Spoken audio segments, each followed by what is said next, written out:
Hi guys, welcome to my channel The Magical Art with Ananya. So today we'll learn how to draw a chameleon in just simple steps. So let's quickly start.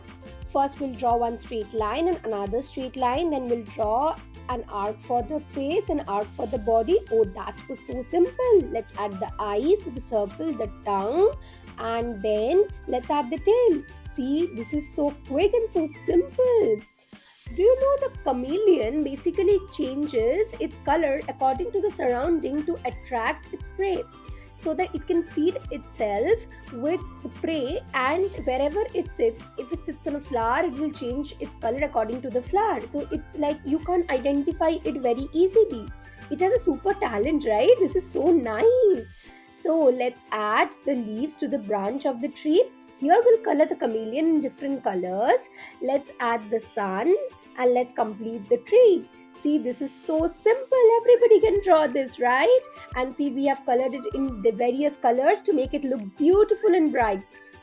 And do like, share, and subscribe my channel, The Magical Art with Ananya, for more such content.